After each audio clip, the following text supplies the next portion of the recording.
Okay, now you're good.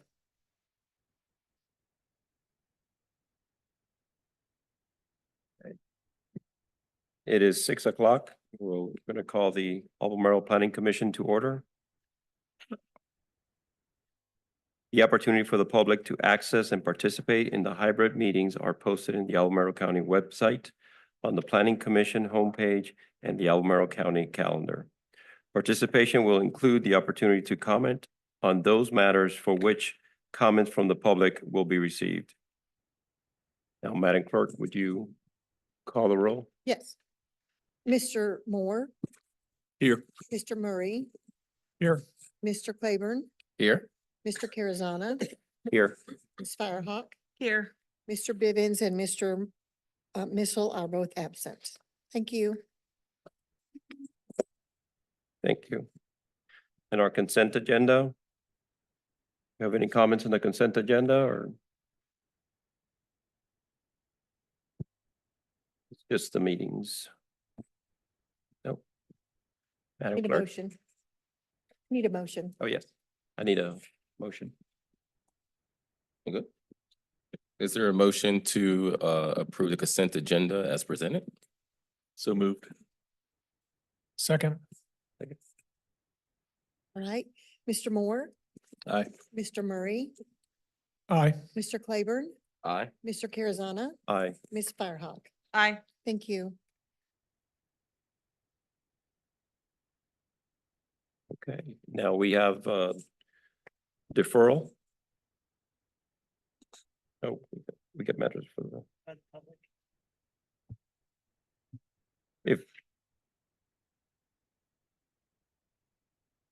If there's any matters from the public not listed in tonight's agenda and for public input, including the consent agenda, you can come up and speak now.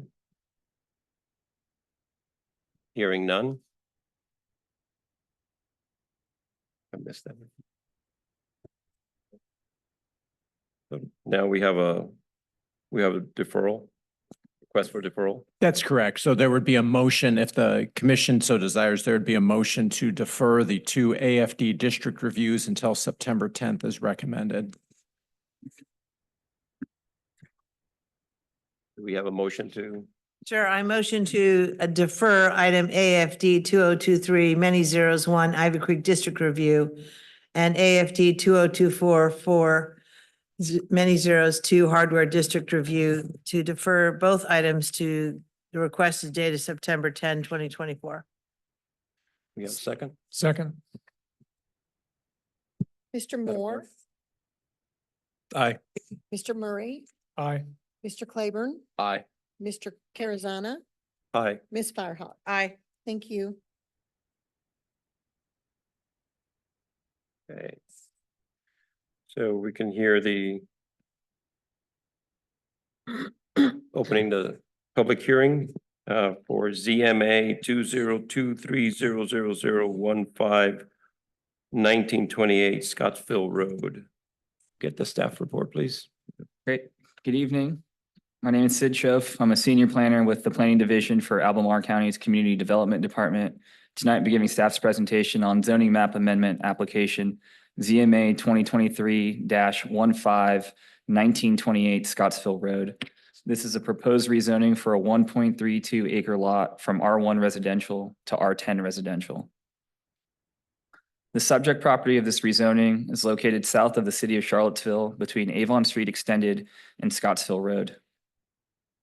The tax map parcel is 90-24. The location is 1928 Scottsville Road. It contains a 1-story single-family dwelling unit and an existing detached garage.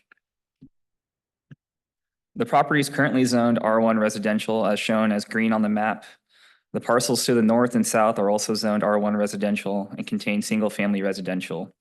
To the east across Scottsville Road, it is zoned rural areas, and to the west across Avon Street Extended, it is zoned planned residential development.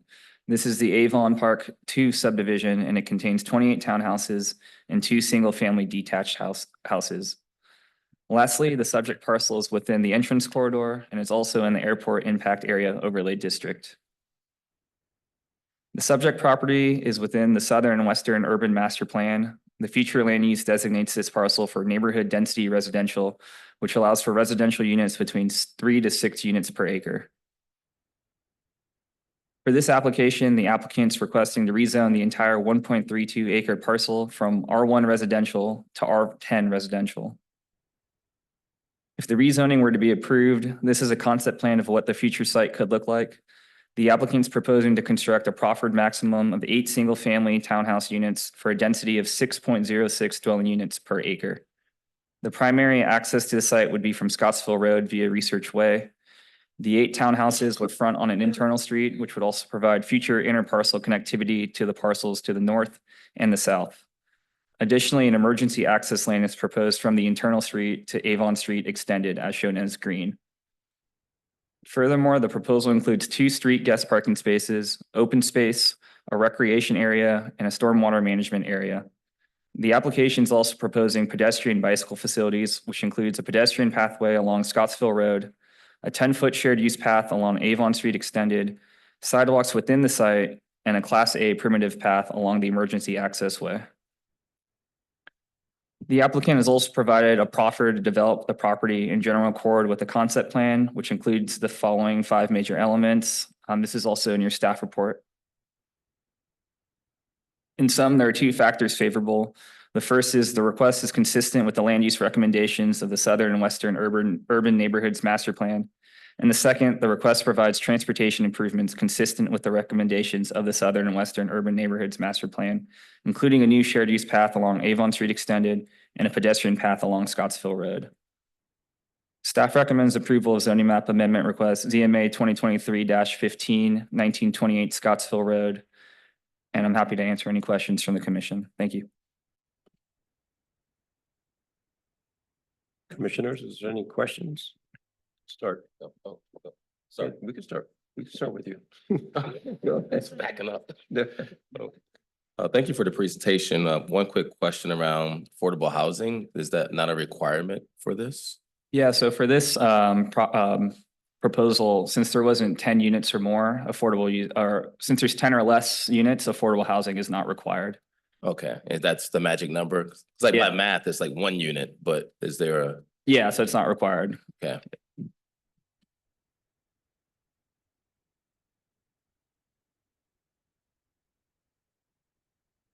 Yeah, I was wondering if you could address the letter that we had received about the easement and how that would affect the neighboring property? Yeah, so there was a letter received regarding ACSA, future ACSA sewer and water connections to the site. We received that letter over the weekend, so the applicant could probably go in more detail. But as of right now, that would be a site plan question that would be addressed at that time if this rezoning were to be approved. What's a couple of things about the emergency access. Is that, I realize it's just a concept plan, but is that just a path or is there actually a narrow roadway there that's part of the emergency access? The applicant could probably provide further detail, but fire rescue commented that it needed to be at least 20 feet wide. I'm not sure what the material would be. Okay. And I know we've got a lot of pedestrian pathways and shared use paths that start and then stop at the beginning and end of a parcel. And this is really more of a bigger picture question that you all might, as staff, have some knowledge about. I'm just curious, do we have a plan to actually connect these ever? Or did we just kind of wait parcel by parcel until we have a functional sidewalk going up and down Avon? Well, that's a very good question. And a question that I've certainly been trying to get the staff to focus, diligently on. In this particular area, you do have a shared use path that occurred farther up about Avon Street on the same side of the road as this one. And so it's something that I think we're trying to build a shared use path along this portion of the corridor along Avon.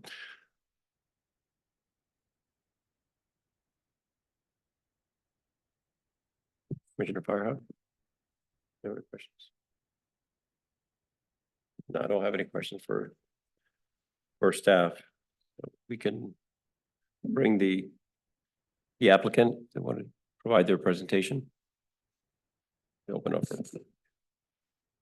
Hello, Commissioners. My name is Amy George. I'm with Bush and Gale. I'm a representative of the owner of this property. Can Sid you did lift the a- mic Can you up a speak? little? Yeah, lift it up a little bit. That's It's hard all. to. Thank Do you you. need to repeat that? My name is Amy George. I'm with Bush and Gale. I am the representative of the client that's asking to rezone this property. Sid did a really good job of kind of describing what we wanted to do with the property, but I wanted to talk about a little bit more about the design considerations that we did take into account to move forward with this project.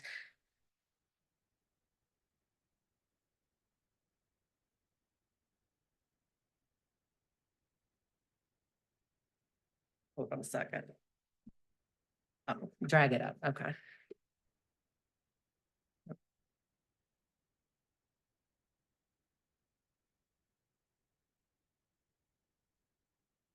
Oh, no, that didn't do it either. There we go. Oh, okay, sorry. All good.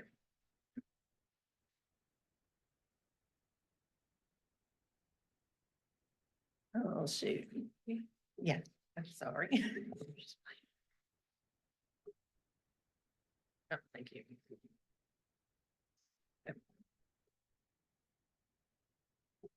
I wanted to give a little overview of the neighborhood that it's actually in. We are on the southern side of the southern neighborhood. A lot of the developments that have been happening around the area are townhouse developments.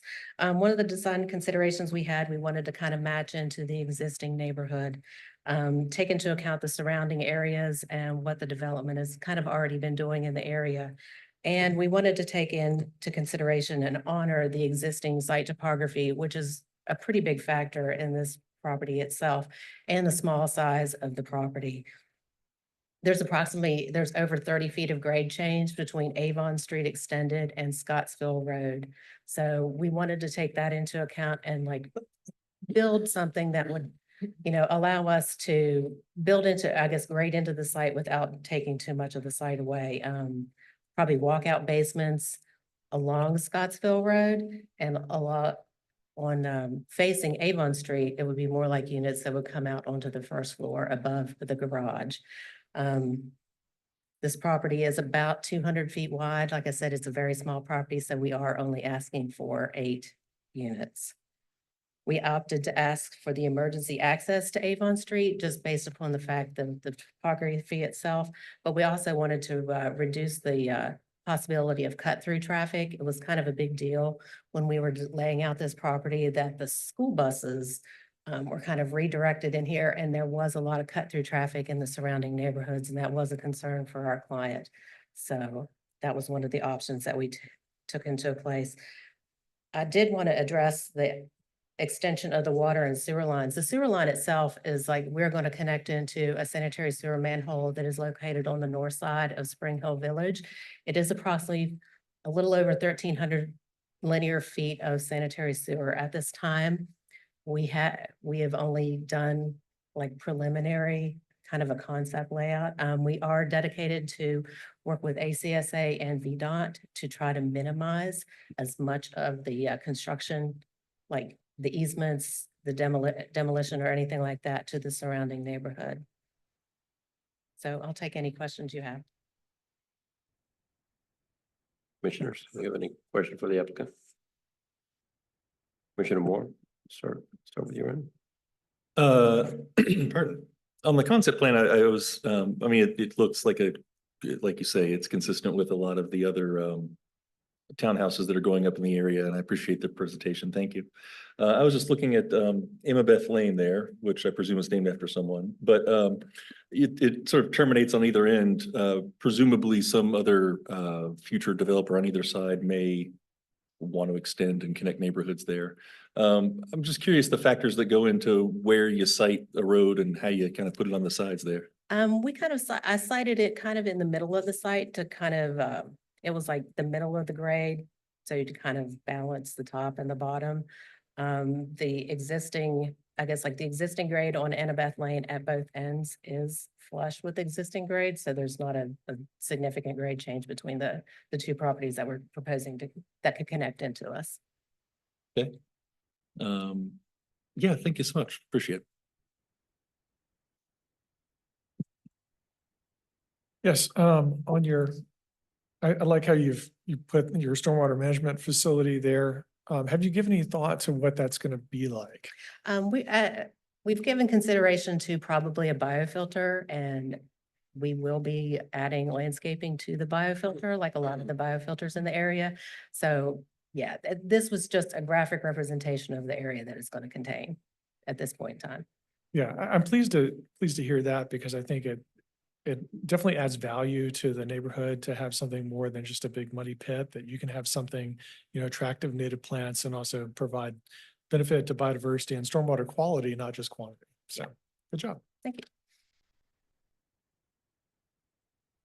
I just have a simple question. Can you say more about what you're planning to do with the open space in terms of like improving it or making it more useful for the residents, or will there be just a path through it? What are your thoughts or what are you planning? At this time, it was honestly just the path through it. Most likely be landscaped along the path, landscaped along the roadways, but left natural. Oh, yeah, and you probably know I'm like Miss Nature, so I'm related to that, but I guess I was also wondering, like, you're in your townhouse, you don't have a yard. Is there a place for people to like go outside and grill some burgers or vegetarian burgers or whatever they want to grill? Yeah, I guess like on the area above the stormwater management pond, which is like the blue Okay, that square. would be It's like the your little- kind of community gathering, fire Yeah. pit, whatever it is. Okay, Yeah, thanks. exactly. Thank you. I just have one quick question. So in lot 8, I think. It's hard to see on my screen, but I think it's lot 8. It's going right up to your property line, so I'm assuming there still will be a setback from.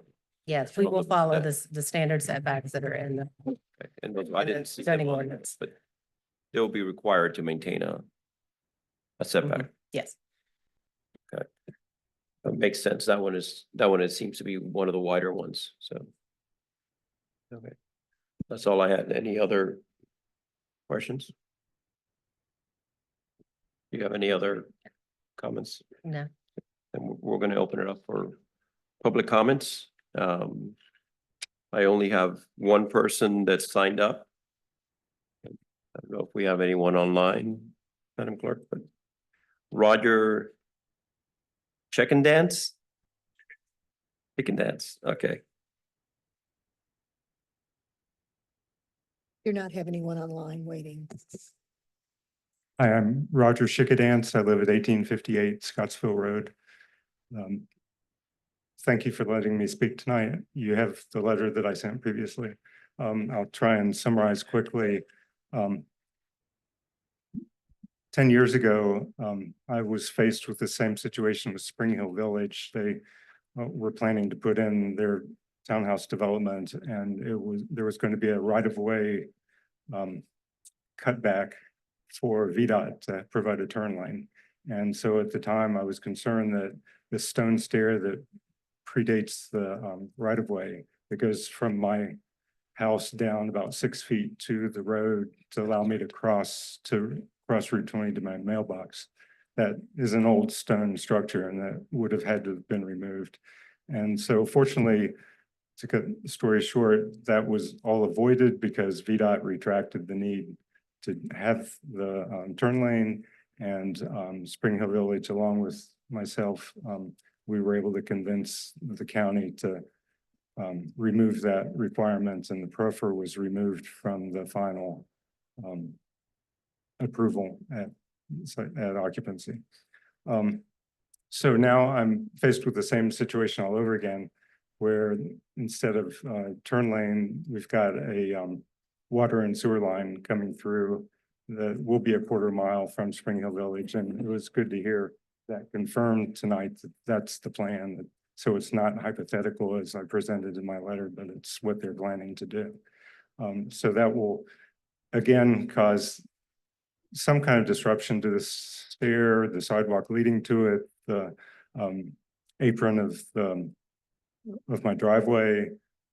There's stone pillars that are just on the line between the right-of-way and my property that will be affected by construction. I don't know what ACSA will require. They may need regrading. There may have to be a retaining wall So I really just want some protection that through all this, that I have something behind me. And that's why I'm asking for this PROFR, because it's not an easement that would be negotiated, it's in the right of way. But these are pre-existing structures and there's a precedent for having done this as a PROFR in the past with Spring Hill Village. I feel like it's legitimate to ask for another PROFR in this case. Just one last thing I'd say, I've been happy with the way the green buffer has been protected all along Route 20 with Galaxy Farm, Stone Creek.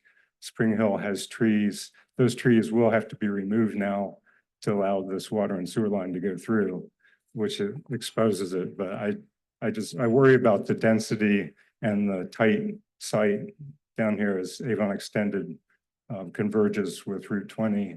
And I feel like this project is really too dense for the property. Thank you. Thank you. Do we have anyone else from the public who would like to speak? And there's no one Anyone online online? with your hand raised. Anyone online? So close public hearing. Oh, But before Applicant. doing so, the applicant has 5 Thank minutes you. for rebuttal. if the applicant would like to respond to the comments. I would like to respond to the fact that at this time, there is no water line proposed to go along Route 20. We're planning to get the water from the high side of the site, Avon Street. And of course, the low side of the street is Scottsville Road. So that is kind of where the sanitary sewer has to go. We are committed to looking, like I said, working with ACSA and VDOT to find a solution that everybody can live with and with the least impact possible. Thank you. That will close public hearing.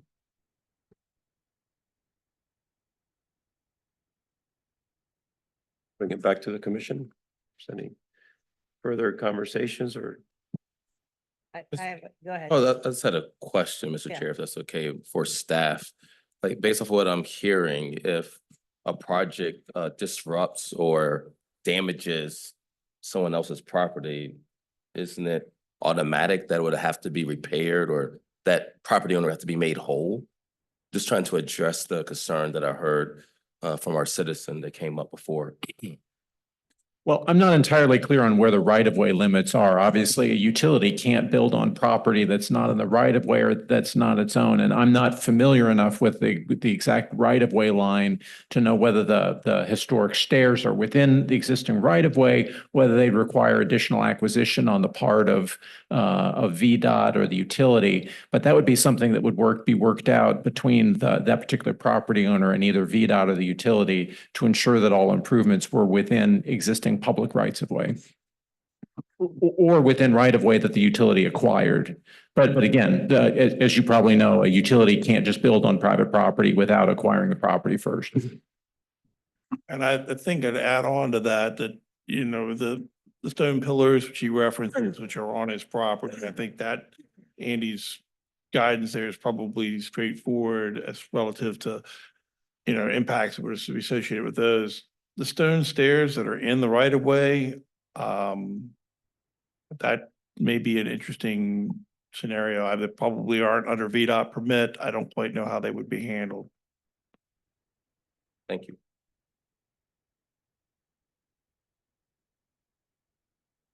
I'm just puzzling with whether there's something if it's in the right of way, the word right implies that VDOT can come in and do what they need to do, or the utility company can do if they have that utility easement. So I don't know how we can write a condition that they would have to put something back to similar quality and material. But it would be nice if we Wouldn't be in their could. property, right? So it's not Pardon? within- It's not within the property of, Well, it's a right of way across someone's property. Right. Right, so it's on their property, but they have a right of way easement across it.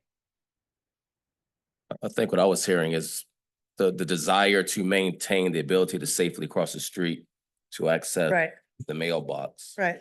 is pretty important. So that's why I was asking that question. Yeah. Yeah, so what I'm puzzling with is how to even write some kind of condition like that, that every attempt will be made to satisfactorily maintain the safety of the crossing or what, go ahead. Well, Counselor. keep in mind that this is a zoning map amendment. So there's really not conditions attached to it the way that there would be for a special use Right. permit. Obviously, the applicant can make proffers, and the applicant has made proffers in this case. It's not appropriate for additional proffers to be required. If the applicant chooses to make proffers or to revise its proffers between now and the board meeting, that's certainly the prerogative of the applicant. Right, but we can't request proffers from the dais. Right, so we could just make it known that we think would be a nice thing to do to try to maintain the integrity and structure of the existing features there. Something along those lines, Oh, we can, they can capture from our comments. Right, Bias. right. We need to make a motion. I mean, I'm sure that message would be well received at ACSA based on my time on the board there. The staff doesn't go around trying to tear stuff up. But at the same time, I do understand that, in this case, it's if not literally on a historic register somewhere, it's old stone stairs that are, one of a kind. And I think that memo could probably be sent. Okay. In some way, right? Through some channel.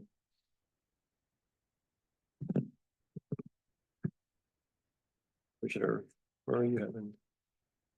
No, I don't have any, I agree with all the comments that have been made so far. I mean, I will say that this corridor, is one that's highly used by cyclists, who are coming, actually use it coming all the way from the rural area, all the way up that road. So I'm pleased to see the, pedestrian improvements there. I think that's anything we can do to continue to improve the pedestrian, access there is really positive. So I'm glad to see those improvements being made. We just have to continue them. Yeah, I mean, They actually have a stretch that's a continuous bike ped. In the legislative agenda of the Board of Supervisors, I mean, I know it's out of scope here, but I wish we had the ability to have a fund that we could require people to donate to instead of having green space improvements necessarily be on site. Because we could have a lot of improvements that could be made if we could do it by virtue of contribution to a fund, just like, we have contribution to an affordable housing fund. I think if there was way to get permission from the General Assembly for contribution to a green space fund, or, it would, Other cities have that. Like Charleston has a greenway fund and developers can donate to it and they're building trails and greenways all over the place. yeah, exactly. So just as a note, staff, next time the legislative agenda is suggested, I think that'd be a great item to add. Right, there's no other comments. Is there a motion someone would like to entertain? Looking at me since I'm the closest. Sure. I'll make a motion and then I'll add some points to forward on to the board, perhaps. Thank you. After the motion, like after we have finished the voting. Oh, sorry. I'm like, I'm over there, I'm over here. This won't move. Okay. I move to recommend approval of ZMA 2023-300015 Scottsville Road for the reasons stated in the staff report. A second. Second. Mr. Commissioner Claiborne, second. Okay, We have a vote. Discussion. No discussion. Self-report. Any further discussion? Ms. Firehawk, Aye. Mr. Carazana, Aye. Mr. Claiborne, Aye. Mr. Murray, Aye. Mr. Moore. Aye. Thank you.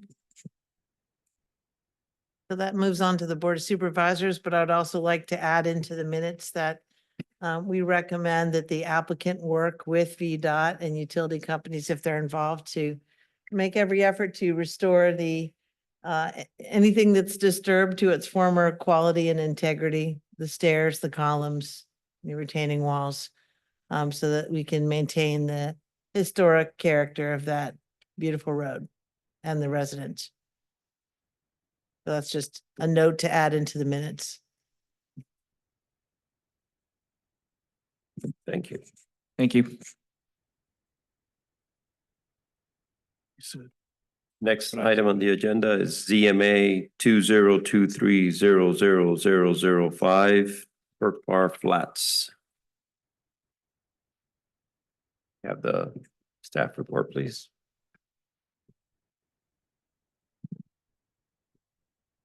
I'm just like stuck way over there. It's like. Somebody Google it. Or I'm totally. Thank you. Good evening. Oh, sorry. Appreciate your patience with the staff change at the seat. I'm Rebecca Ragsdale and I'll be presenting this item. And it is a rezoning, so I will walk you through the particulars of it and its location and our recommendation. And as you know, we have some updated materials that you've received. So this is Burkbar Flats. It's highlighted in yellow, and then some other developments are labeled for context. It's between Woodburn Road and Burkbar Drive. Just to the south is Burkbar Overlook, which has developed by right with about 52 units, and then Victorian Heights is also by right. Has approval, I think, for about 88 units, and then nearby, you may recall that we had a rezoning for Woodbrook Apartments. In this neighborhood, nearby, of course, is Agner Hurt, the SPCA, and then some commercial uses between Burkbar and 29. And then Woodburn Road is the dividing line for the rural area and the development area. This is just another look at the neighborhood. It's an older, well, tried to get the most recent pictometry. Victorian Heights, there's grading that's occurring there now. And then Burkbar Heights, or excuse me, Burkbar Flats, hard to keep them straight, is adjacent to Burkbar Overlook, which has been constructed. This is the zoning map. The request includes the 3.62 acres that is already zoned R6. The proposal is to rezone from R6 to R15, which I believe is what you'll see Victorian Heights zoning is, and then to the south is R6 as well. The white being the rural area on the other side of the development area. And then the red is highway commercial. This is the land use plan, and we recognized in our analysis that the Places 29 land use plan doesn't recommend residential as a primary use. It contemplates it as a secondary use. It doesn't indicate a density, but we also acknowledge that this is an area with a lot of by right zoning and has developed under its by right zoning and not been rezoned or transitioned to what was contemplated several, I'm not sure how many years ago, in the Places 29 master plan. So that's certainly something that's being considered during the comp plan update. But in terms of the specifics of this proposal, we mentioned it's 54 units. They, at the same time that the rezoning is going through, they have also been pursuing their by right options with a site plan of up to 28 units. There is the primary entrance from Burkbar Drive, and then this is the updated concept plan that we received June 10th. So what has been updated is providing a full connection to Woodburn Road that would remain and not be converted to an emergency access. And there will be sidewalks along Woodburn. And then there is the provision for an additional interconnection over to this parcel, Victorian Heights, or no, there's another parcel between this one and Victorian Heights. And then, of course, the primary access had been proposed from Burkbar Drive. You noticed in the packet, there is the constraint over here with the 20-foot, I believe it's RWSA easement that makes it challenging to make that connection to Swede Street. And then this is R6, excuse me, R15 with proffers. They've offered to proffer the concept plan and make a commitment to this general layout in terms of building orientation and location of parking areas. We're happy that they are relegated and some commitments to the size and location of open space in the proffers dated June 10th have been updated. So there is no longer the proffer that would convert Woodburn Road, the Woodburn Road entrance at the 29th CO from emergency access or from a regular entrance to emergency access. There are also provisions for 15% affordable housing, which could be for sale or for rent. That was consistent with the policy at the time this rezoning was initially reviewed. So our recommendation has changed from the original staff report based on the now provisions for interconnections, which was our primary concern. So we are recommending approval based on the updated June 10th proffers, concept plan primarily, and the proffers. So I'll be happy to answer any questions.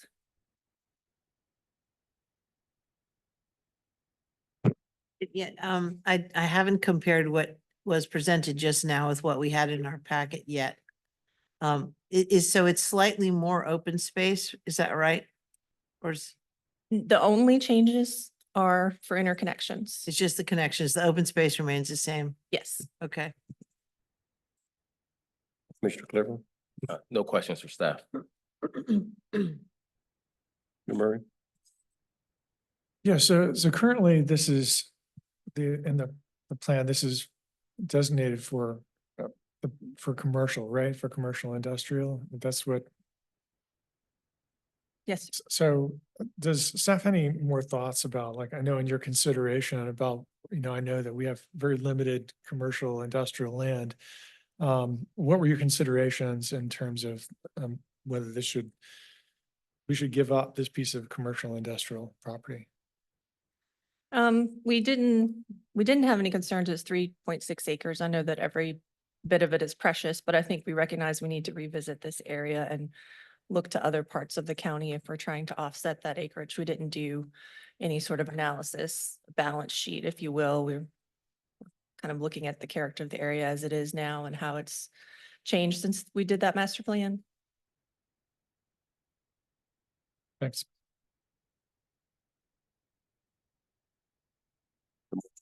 I had a quick question, sort of about the interconnections. That seems to be the big thing. There's been a flurry of emails and revisions here lately. And I was just curious sort of what, or if there are guidelines for when it triggers additional interconnections. Because I noticed like in the last proposal, we only had like 7 or just a handful of units, 8 units rather. And so, emergency access, cool, but 1 is plenty for that number of units. But then I noticed just sort of south on Berkmar, between Berkmar and Woodburn in the existing neighborhood, there's really only one way in and out with about 53 units, except for an emergency.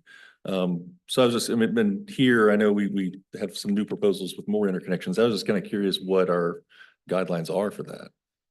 Excuse me. Well, there is the provision to look for interconnections and require them based on where it makes sense to provide them with site plans, regardless of emergency access. I think Berkmar Overlook has only an emergency access from Woodburn, so that plays into it oftentimes in terms of the required emergency access. That may lead to additional entrances. I think there is, the desire to be setting up interconnections and not to lose any opportunities as these developments come through, especially when we're seeing how things could connect through with, multiple ones coming in at the same time. We've seen that in a few places. So we try and look for those opportunities. We don't have, some sites may have constraints or they may not be able to make it work. So we really have to look at that in terms of where we're establishing them on the application plans, but it's also in our ordinance generally, that we look at site plan as well. I asked that as somebody that hasn't been clear from past meetings, who's very, very fond of and in favor of more neighborhood interconnections. Our suburban model of, one pocket of houses here with one road in and out, another pocket of houses here with one road in and out is not a model I like at all. But I noticed with the Berkmar Heights, is that right? Berkmar Flat, not the flats, the one just to the south. Just that it's access to Woodburn is emergency only, and I mean, it seems like, well, there's maybe Swede Street that could potentially be connected, but otherwise, you know, I was just wondering if we're moving towards a place where we do encourage more interconnections. Yeah, I can bring that plan up if you want, because I think there were a couple interconnections, not Okay. just they had, so there was the main connection to Berkmar, but they were also planning. I for see, either they're side. planning ahead for future developments nearby. I couldn't remember all the details of each one, and they do get confusing, but this is Berkmar Overlook and then Yeah, Victorian Thank Heights you. on the other side. I said heights instead of overlook. Okay, I appreciate it. Thank you. I had a couple questions. One is with the RWSA right away. So what is the impediment to make the connection over that right away? Because we certainly have RWSA right of ways all over roads. So I think the applicant's prepared to go into all the details about that, but I think topography is part of it, and as well as the depth of the water line. okay, so it's a physical For- depth of the water line, but it's not just because we have a I think part of the easement there. problem is that when Swede Street was planned, it generally is too flat. It doesn't rise up to the adjacent property line, sort of cut into the slope. And what we're having a problem here is it's 6 or so feet below the existing grade of the property we're talking about tonight. And to make that grade, you'd have to drop the grade of the subject property we're talking about now to meet that lower grade of the adjacent property. And Service Authority is not interested in us disturbing that. It's the principal water line coming from the water plant, and it's sort of impractical in some respects. So I think it was, I think we should own that probably it was maybe an oversight when we were looking at this adjacent property. Probably should have made that road come up higher during that site plan process, and we didn't. So it may be an opportunity for interconnection that's lost. Obviously, I think it's going to be. appreciate that. And so I had a question on, so it's the affordable housing there for rental units and units for sale, but has that determination been made, or when is that determination made? I guess is my At question. site plan, they have the option for either. I'm sorry, can you repeat that? They have the option for either. It would be determined at site plan. At site plan? Yes. Any other questions? We'll open it for public comments. Ask the applicant to come present.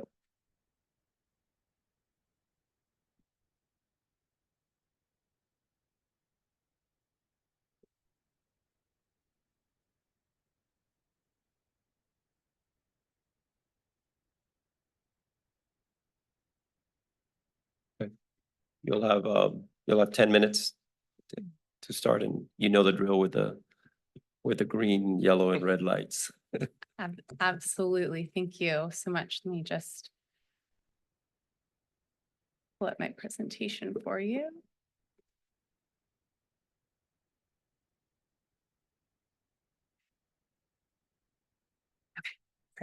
All right. Good evening, Vice Chair Carazana and members of the Planning Commission. My name is Kelsey Schlein. I'm a planner with Shimp Engineering. I'm here tonight representing Third Mesa, who is the property owner. And here with me tonight is Justin Shimp, the project engineer, and also Whit Graves, who's with Evergreen Home Builders, a local home builder who's partnering with the property owners on this to develop this project. So thank you for the staff report and providing the updated materials to the Planning Commission, Rebecca. I appreciate that. And so going into just a little bit of site context, this Berkmar Drive is very much a very active development corridor at the moment. So you can see our 3.6 acre site here. Just south is Berkmar Overlook, which was recently completed in recent years. To the north, there's a parcel with an existing duplex, and then just north of that is Victorian Heights, which has 88 units. And south of our site, there's a hotel and self-storage building under construction. And over on this site here is a flow automotive development. So the Berkmar corridor, especially in recent years, is very much having a changing character. And I think a changing character from what was potentially imagined almost 15 years ago when the Places 29 master plan land use designation was first put on this property for office R&D flex light industrial designation on this property. I'll get into that in a little later on in this presentation. Going into some specifics of the request. So we're looking at a 3.623 acre property comprised of 3 separate parcels. We're requesting to rezone from R6 to R15. We do have proffered conditions submitted with this request that relate to our concept plan and some major elements of that plan, as well as affordability. The R15 residential district permits up to 54 units maximum on this site. And the current zoning district R6 with bonus factors could permit up to 32. We currently have a site plan under development or under review for 20 units by right in the R6. So I just wanted to kind of bring out that the difference in rezoning here is an additional yield of 22 to 26 additional units from what we're talking about for the by right condition, with 9 of those additional units being designated as affordable. So looking at the comprehensive plan, which was adopted in 2011 and was last amended in 2015, you can see this purple swath here is the flex R&D light industrial designation. I do want to note that, we do feel that the comprehensive plan and the Places 29 master plan does offer some language specifically for the flex R&D light industrial district, where we do feel we're very consistent with that. And the specific language relates to the fact that these designations should be viewed holistically with adjacent properties subject to the same zoning district. Not every recommendation needs to take place, or land use recommendation needs to take place on every single parcel. Residential is a secondary use, and secondary uses are identified as necessary to support the primary uses on the property. Within this designation, we have better living across the way, a more light industrial user. We have self-storage and hotel coming across the street. And so we do feel that this residential kind of contributes to the character of this district, while also recognizing the context that we're in 2024 and how that might have come about and shaped a little differently than was imagined 15 years ago.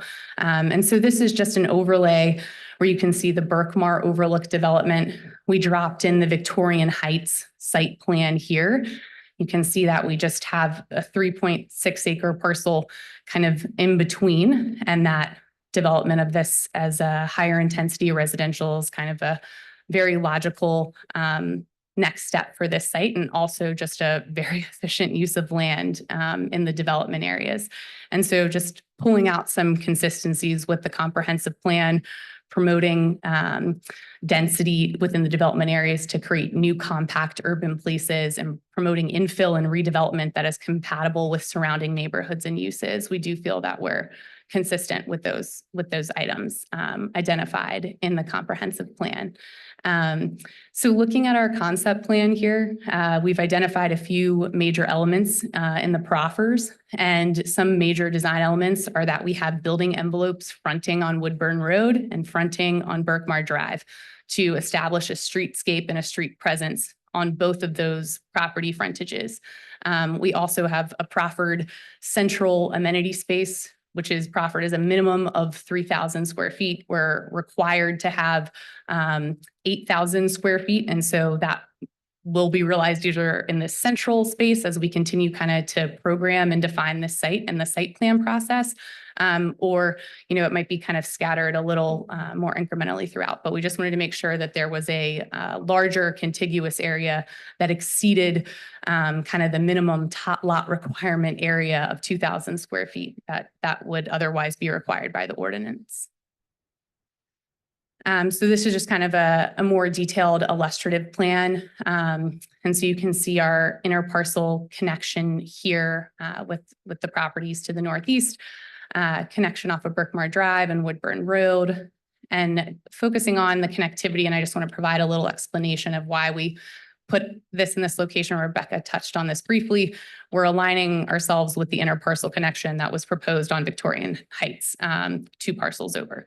And so that's the reasoning for the interparcel connection in approximately that location as we have shown on the plan. Looking at connectivity here, so we do, provide a continuous connection from Berkmar Drive to Woodburn Road. We're also establishing a sidewalk along Woodburn Road, which would be an urban street section, and continuing the urban street section that's going to be first installed by Victorian Heights to our north, and then to our south, I believe will be considered continued with the Woodburn multifamily development that was approved by the board a few months ago. And this is just calling out the section on Woodburn Road. So we'll have our landscape strip and sidewalk.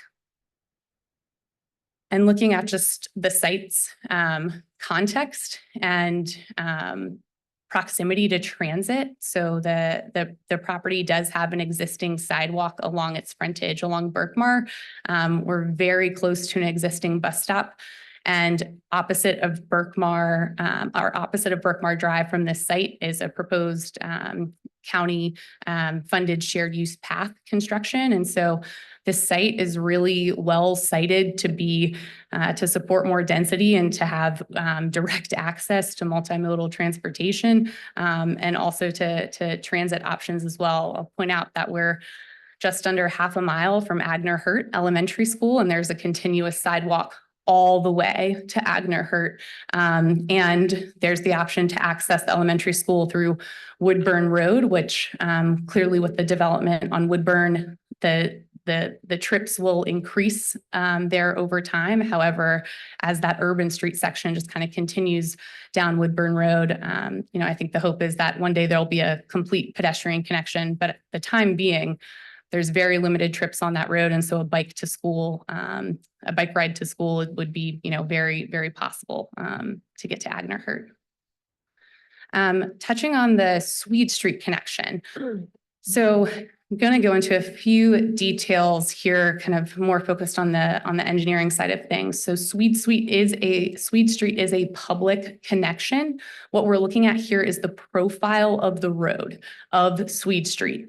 The purple line that you're looking at is the portion of the road that is constructed. The purple dotted line is the portion and the profile of the road that was designed to then be carried on to our property, which you'll see is delineated by this red line.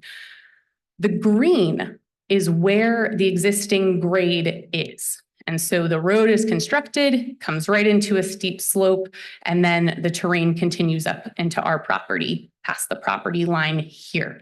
This blue dot is the approximate location of the existing RWSA water line. And so, as you can see, if we were to continue the road, we would have to drop the RWSA water line. Just wanted to make sure I at least made it through those specific details, and I thank you for your time. I'm available for questions. If you have a few finishing comments, that's. Just a very quick finishing comment on screening, because I know it's very important to the neighbors. Yep. I just wanted to call out an attention to that screening of parking lots is a requirement in the ordinance. Wanted to make sure that I called out attention to that. Thank you very much. Thank you. Now, if there's any members of the public. I don't know whether any members of the commission might have had any questions for the applicant. Thank you.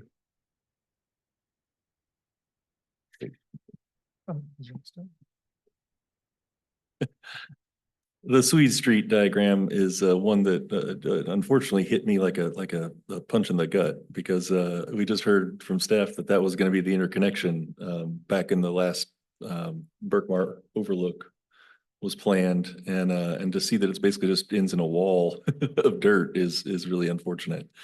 Because yeah, on the map from here, it's like, boy, why don't we just make Swede Street connect with Woodburn Road rather than having to like make a whole new exit to Woodburn Road? And I don't know what the cost would be of doing that. It certainly would be preferable looking at it and sort of the simplicity of the connection, but an interconnection between neighborhoods. That's more statement than question. I don't know how to. Is there? Do you have a sense of what would be possible there, and is it cost prohibitive for the project if you go about that way? As Mr. Barnes noted, typically RWSA for their water mains, it likes us to stay off of them. Very limited grading. They're very restrictive about what is and what isn't permitted in their easement. Like, obviously anything can be constructed. However, in this case, this is a 12-inch water main that ties into a 30-inch water main, and dropping that likely approximately 6 feet would be a minimum of 6 feet would be cost prohibitive for this project. It's also curious, sort of shifting gears a little bit to stormwater runoff and just kind of plans for where the water goes when it rains really hard.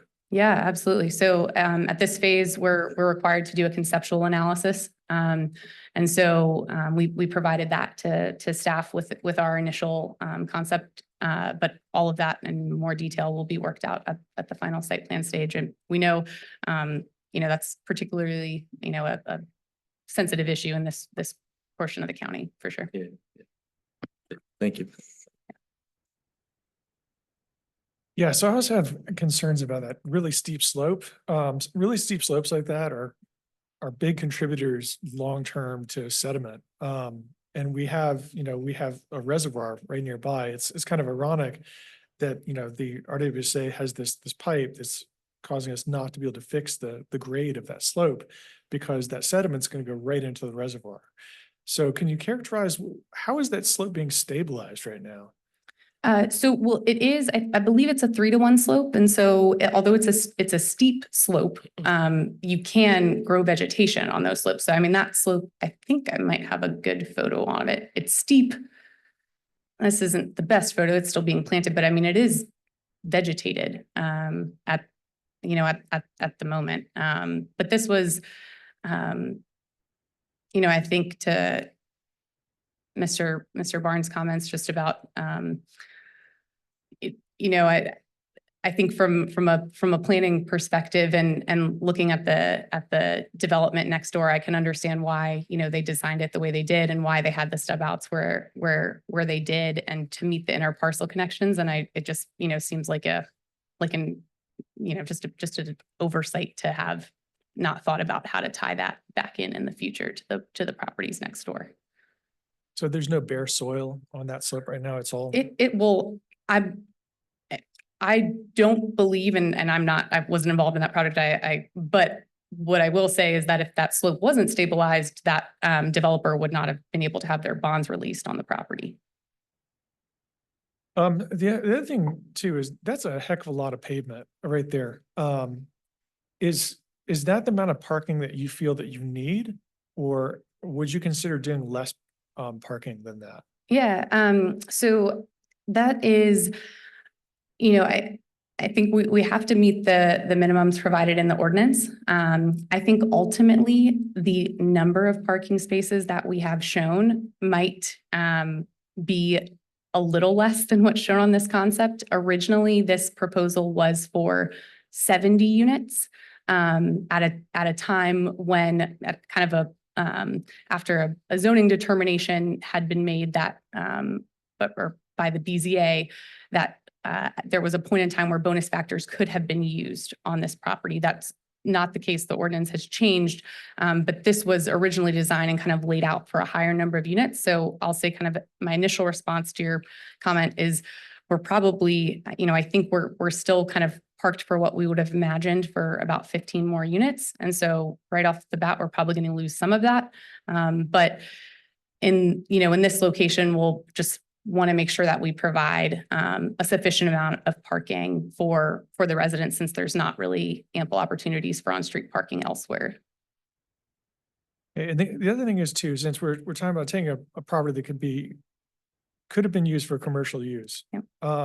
And we're converting it to residential use. What is the approximate distance that a resident here would have to walk to a service that'll, you mentioned schools, and that's good. But what would be the distance that someone would have to work to go to, for example, a grocery store, a local cafe, some place that they might actually use?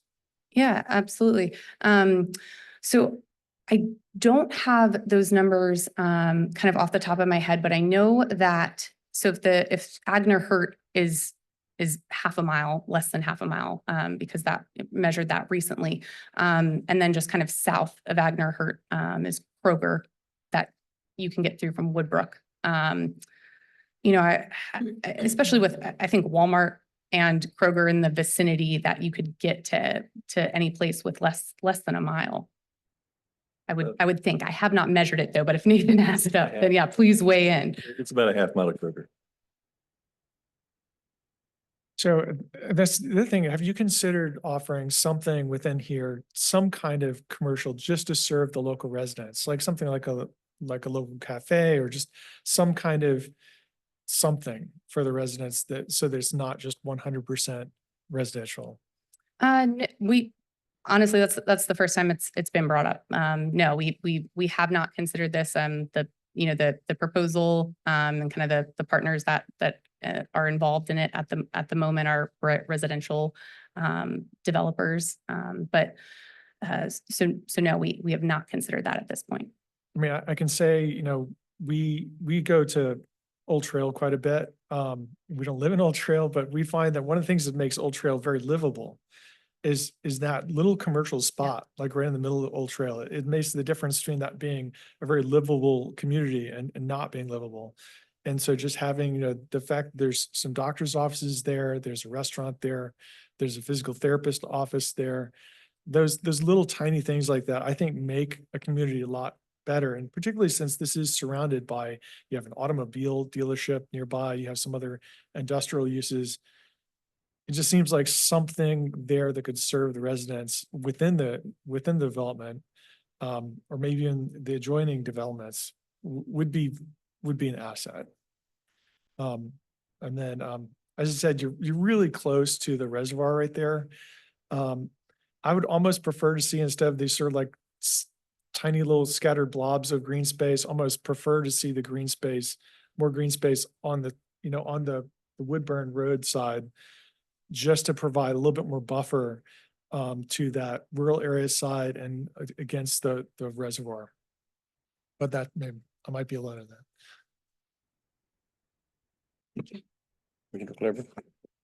Thank you, Ms. Schlein. I have a comment and a question, and the comment is more along the lines of what Commissioner Murray was just sharing, but I'm curious, as I look at this as an architect, the first thing that jumps out are these small little green spaces.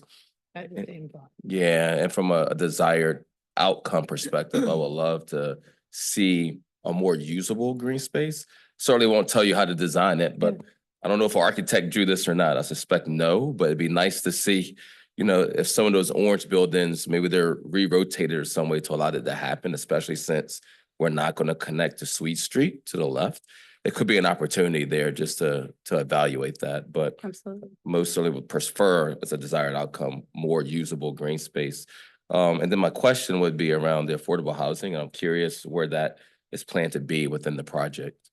Yeah, so I mean, we haven't gotten to that point where we've identified what units will be affordable. We'll decide that at site plan. I think you probably know my comment that's coming is, I prefer, just for the sake of our citizens, not to have it all in one unit. Nobody should be able to tell if it's an affordable unit or not from an aesthetically, pleasing place. So I'll put that as a comment as you all carry on with your design moving forward. So thank you. Yeah, I have similar comments about the green space.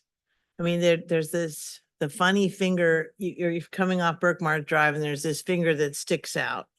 And so in some ways, I guess that's supposed to buffer. I'm not sure. It just feels like a series of leftover scraps.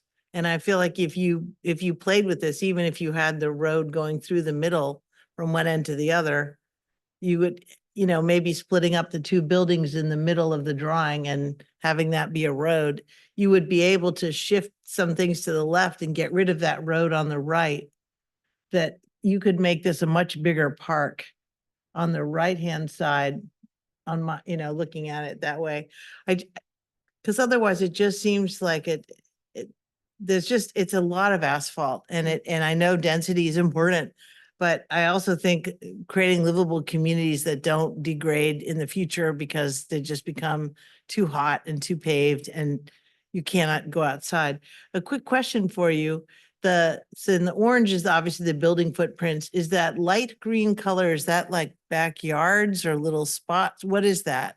Is it usable? Like could the resident go out and sit in a lawn chair or something? Yeah, absolutely. It wouldn't be any type of, hard surface kind of as we've, imagined it. And, I kind of have heard the centralized, expanding the centralized green space comment echoed. So we'll definitely, consider that. We're kind of balancing it with also having that connection between Woodburn and Berkmar and providing a road design that's a little more traffic calming and not just a straight shot through since Right. it'll Well, you could affect some of that by putting some curves in the road. If you look at the development just to the left, I can't figure out my directions, but Yeah. the one to the left. You'll see they have the curve, when you go on Google Street View and you put the little man down, which I did while you're talking, it actually looks more curved than what it looks like on that drawing because there's also the elevation. So it's kind of curving around and up and it is a traffic calming feature to not have just straight lines. Yeah. So I just think you guys is the illustration that you provided, is that the proffered layout that you would have to meet? Or is it just the number of units and the general? The proffered, so we have a general accord development within Right. general accord with basically with this Right. concept. But then the major elements of that plan are buildings fronting on Woodburn, Right. buildings fronting on Berkmar Mhm. with parking relegated to the rear. And then a central green space, minimum 3,000 square feet. So this is the general accord plan and design, but then we've called out the major elements, which are establishing streetscape on both frontages and having a centralized green space. And so I think perhaps, a consideration for us to take is we have a minimum of 3,000 square feet. Can we up that minimum a little bit?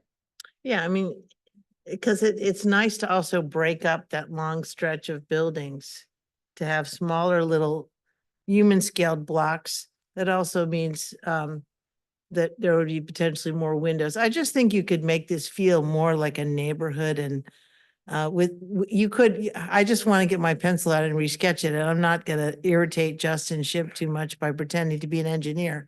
But looking at the grade, I just think you could do more to make that green space feel connected.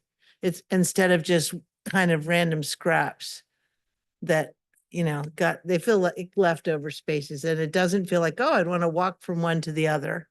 So it's not in our purview to redesign your plan. We're just looking at the density, obviously, and the basic fronting, but I'd just really like to see something a little more creative. And if you played around with it, I think you could make it feel like a green thread through the development.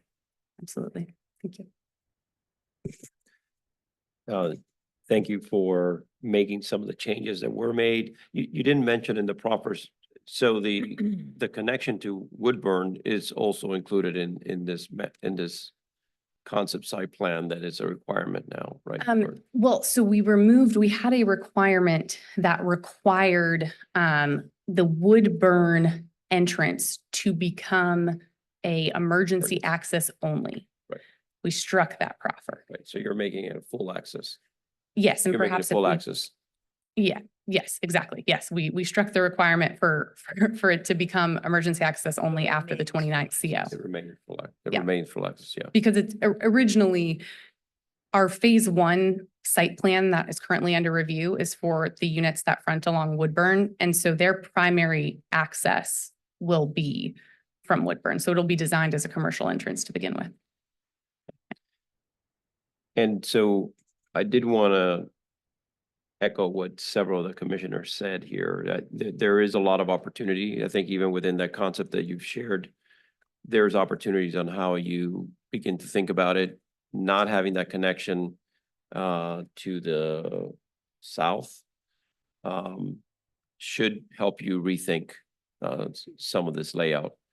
And I agree with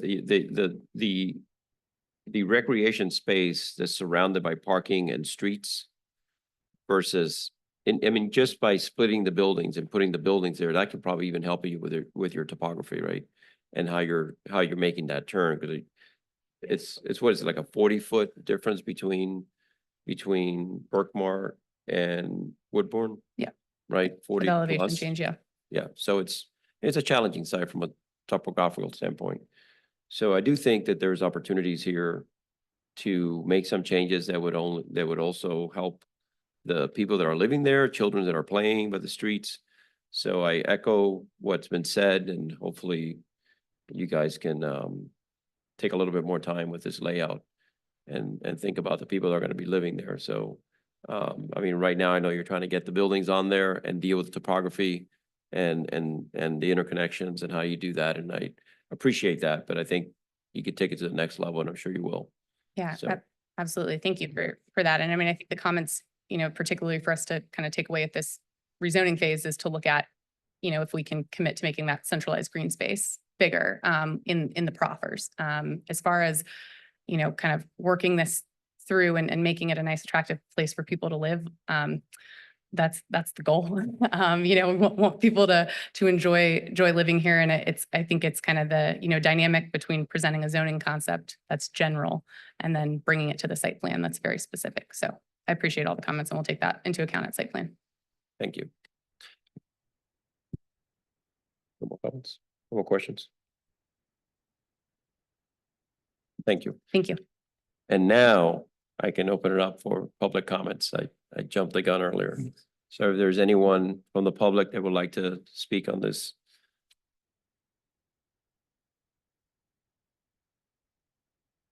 And please, as you come up, please state your name and general area of residence. Thank you for the opportunity to speak. My name is Claire. And just Colley. for, you'll have 3 minutes. Okay, And my name- when you get the yellow light, you'll have 1 minute left. okay, thank Okay. you. I live at 720 Empire Street in Berkmar Overlook. So my property backs up to the Berkmar Flats property.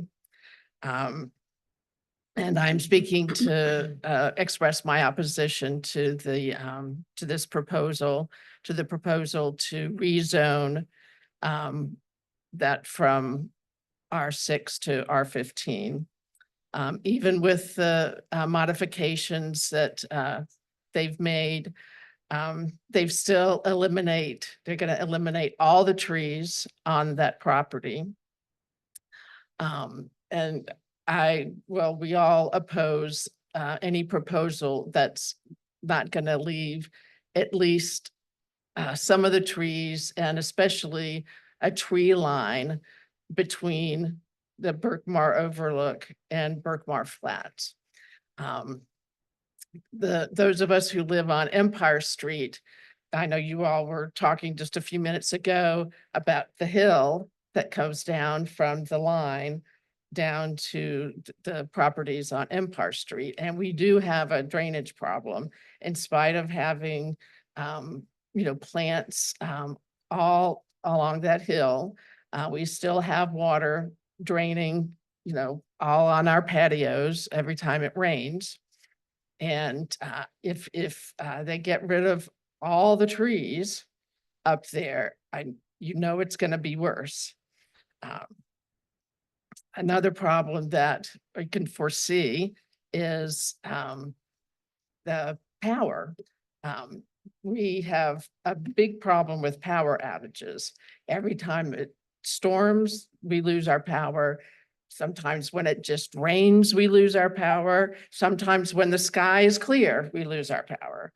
We've lost our power more in the last 2 years that I've lived there than I did in Albemarle County on Pantops in 10 years.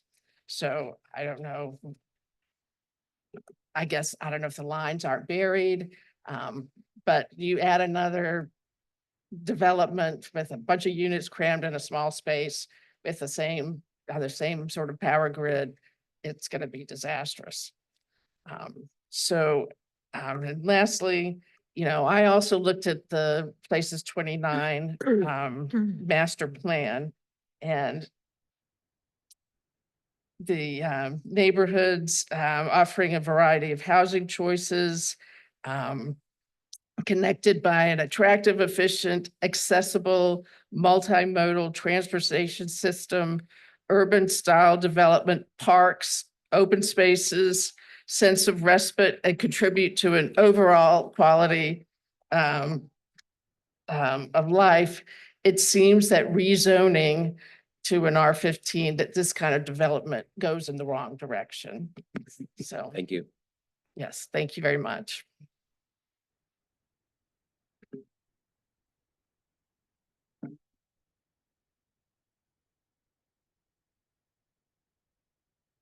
Please state your name and the area of residence, and you'll have 3 minutes for your comments. Once you get the yellow light, you'll have a Okay, minute.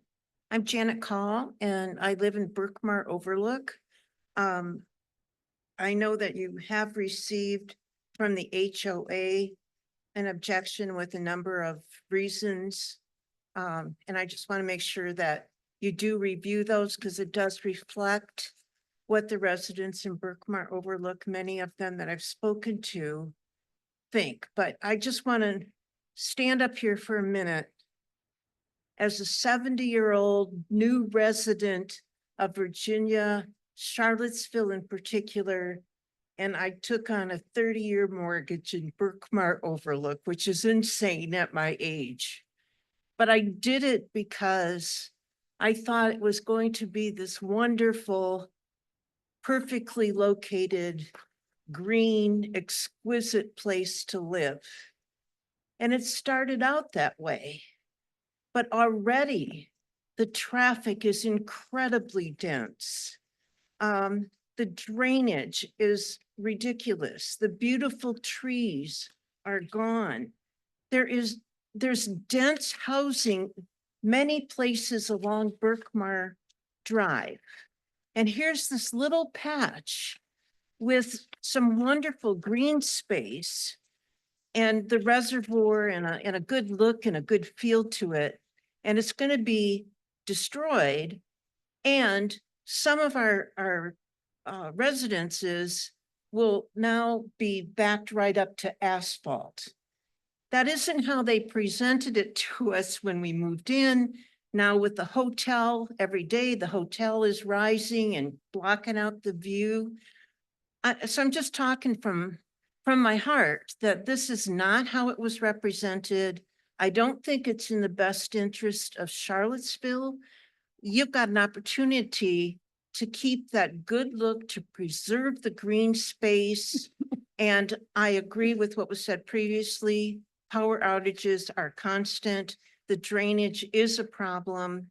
And I just would like to have that put into the record. Thank you for listening.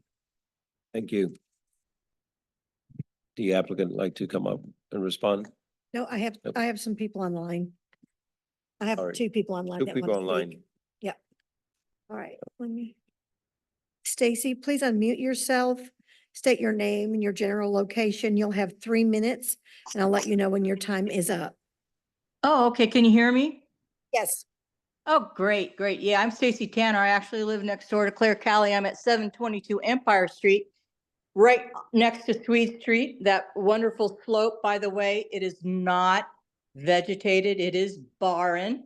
So there, and I'd like to add on to what everybody else has said. I am in complete agreement. But however, the I only see one entity that is benefiting from this, not Charlottesville, not the community, but only the developer. He's going to come in, do what he wants, get his money, and then he's going to be gone. And the people there aren't going to have any green spaces or any quality of life. Yes, they'll have a roof over their head, but that's about it. There is no walkability. Speaking about the walkability the gentleman brought up earlier, there are no crosswalks going across 29. So any of that, all the restaurants and everything over there, you cannot access unless you get in your car and join all the traffic, the increased traffic that's along Berkmar Drive now. And so, yeah, it's a good, you really can't walk to anything in that neighborhood. So, yeah, in closing, I would like to just say in summary, I am opposed vehemently against this rezoning it. It should stay at the smaller density so that way you can enjoy more green spaces and keep some of those trees. Thank you. Thank you. You. Naomi, you had originally had your hand up. Would you like to speak or no? Can you hear me? Yes. Thank you. I took my hand down because these other ladies have very nicely covered everything that I was going to cover. Thank you. Okay, thank you. That's it for me. So now if the applicant would like to, you'll have 5 minutes for any comments. Yeah, absolutely. Thank you for the opportunity to respond. I think, first I'd just like to touch on, who would benefit from this. 22 additional households would benefit from this than what could be built by right. I think the comments about the location and, just the access to, conveniences in the development area while also, having the rural areas nearby as some reasons for desiring to live here. I think, that this creates some additional opportunity for people to live on the site. And it's a great location for efficient use of land in the development areas. And, I think just kind of touching on some additional comments informing the design on this, and I'll let Justin weigh in as well if you have some follow-up comments. But, we do have, and I was looking at the grading in a little more detail. We're kind of, instead of 30 feet grade change across the property, we're a little closer to like 45. And so another kind of just design consideration with the layout is making sure that we can traverse that terrain and get from a connection point on Berkmar to another connection point on Woodburn while meeting grading requirements for parking lots, travelways, fire rescue, and various engineering design standards. Is there anything you would like to add to that? Okay. Yeah, absolutely. Justin Shimp, I'm the engineer for the project. For the record, I would never be offended by constructive criticism about my designs. That happens, and that's, part of the process. This one, I think, looking at it, this drawing doesn't do any favors in a sense in that it shows like the 70 unit sort of layout that was originally proposed with this. It became 54, so it's over parked, I think. The other thing we've changed, there's a site plan to review right now, the by right site plan. The units in the top that face Wellborn actually have garages in the back. So that sort of large parking lot there is reduced in half, essentially. Those parking spaces are going into units. So there are some positive changes like that come out of this. The little strange little hook, why it doesn't kind of go into a central space is exactly as Kelsey says. The grade is such that to make a connection that you can drive that meets standards, you have to come in and do this little kind of fish hook. And I don't really like it that much either, but to meet the standards, to cover 45 feet of grade change, that's what you have to do. And then I guess there was a comment about the water line. Yeah, that water line, just to follow up earlier, is like one of the principal water lines, the really high pressure line, serves many, many customers. I think if we plant like a tree within it, they'll come and cut it down. That's just what it is. The last item is, there's a comment from folks about being R6 versus R15. I can assure you in these kind of developments, if it's R6, all the trees get cut down also. It's a matter of what size housing goes in, how many affordable units are in here. The change here from the by right, I think Kelsey pointed out something like we get 9 more affordable units out of this. So that added density increases your affordability. And this is a good location for density, but it does not affect the quantities of trees saved. You'll see these developers, you have to inherently, on a site with this much grade, cut the trees down, regrade and replant new trees. And I think the county has a good landscape ordinance that you see neighborhoods like Old Trail, for example, that you walk into now is urban, but there are trees there. It's very attractive that people in the trees can live well together if it's built from the start. And that's what we aim to do with these. So those are the only comments I had. Thank you. Thank you, sir. I must have missed another graphic, but it sounds like there's something else floating out there that's a plan that shows less asphalt. I don't think I ever saw that. Correct. So it's not part of the zone, isn't it? So we have a by right site plan underway for the units that face up on Wellburn. And so the site plan is very much similar to this, but in our design changes, we eliminated the parking row that's adjacent to those units, and they have garage instead. So the layout, you come in the center of Wellburn, there's units on both sides. It matches the zoning plan that you're having to review. And frankly, it's just a little better plan than the sketch you have in front of you. So this was sort of an early iteration of a zoning concept. And I think, let's see if I can go up. Find the right sheet. You know, that's the zoning plan there. The site plan level, we get into where our garage is, where our landscaping, I do think will hold true to one of the things we liked about this is you see there's a lot of kind of green space around the units. With this layout and the spacing, people will have some yard space around them, albeit small, but little balconies, little porches, spot to sit out in your own yard. So we do have that going with this layout, even despite the grading we had to do to make the road work. For clarification, that the light green space that Commissioner Firehawk was referring to earlier, particularly the ones that are up by Woodbourne and actually also by, well, you don't have any of the light green on Brookmore. That can be landscaped, right? And I'm assuming there would be some street trees and. That's correct. There's street trees all along here, shrubs, landscape front yards, essentially between these units and the street. I'm sorry, but how about in the on the border to buffer from the adjacent development? I understand there's grade changes, but.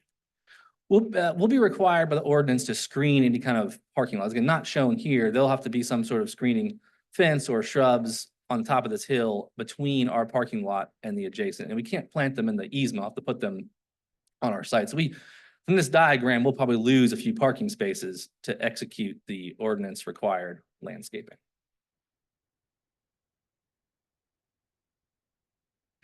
Yeah, so could you flip back to the diagram that shows the water pipe and the slope?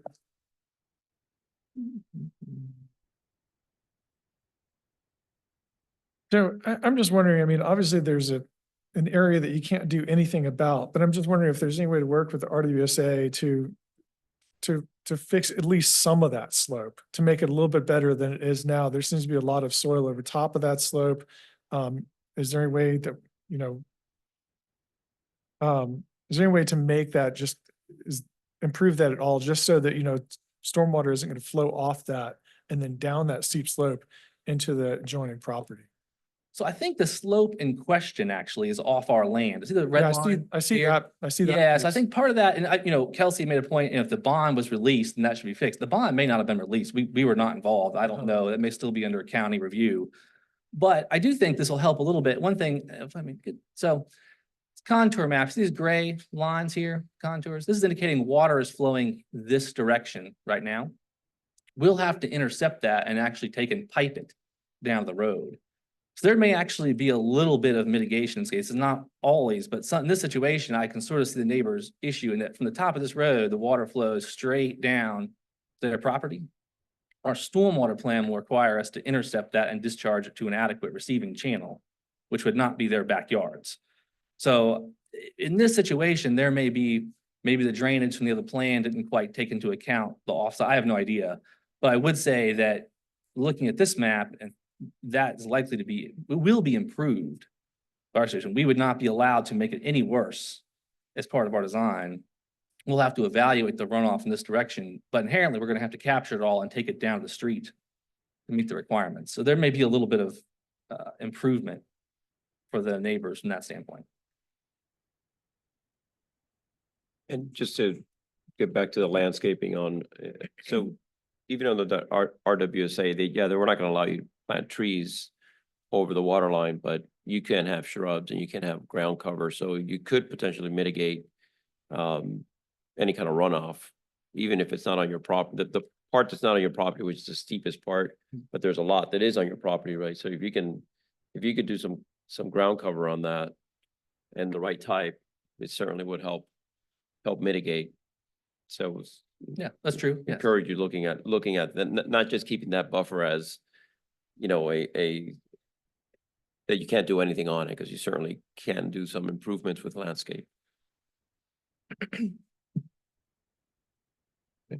Any other questions for the applicant? Thank you. Thank you. We'll close the public hearing and bring it back to the commission.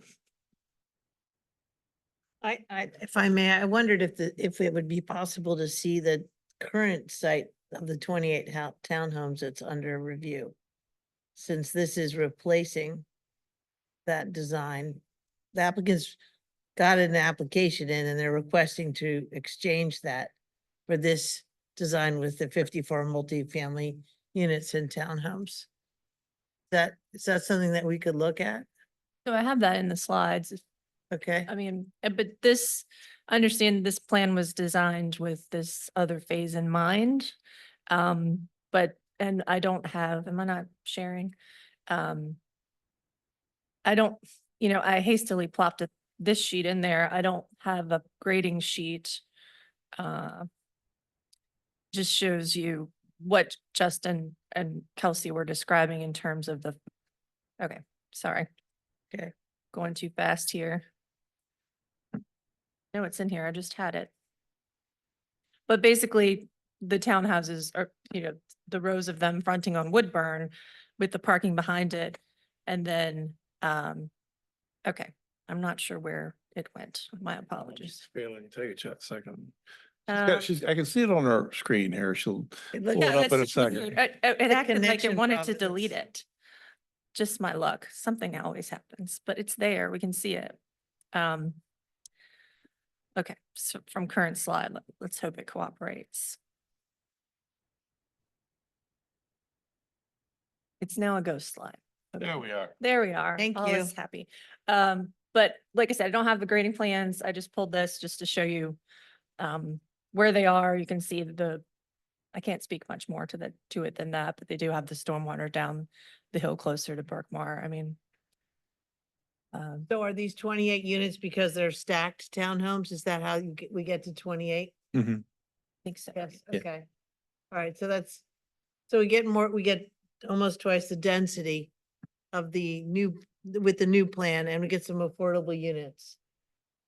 Right, so they could, And then obviously a lot more pavement and development. but if they didn't do stacked units, they could do other townhouses down the hill. Sure. Okay, understood. All right, thank you. You can take it down. I just wanted to see it. Right. Go back to the actual one under consideration tonight.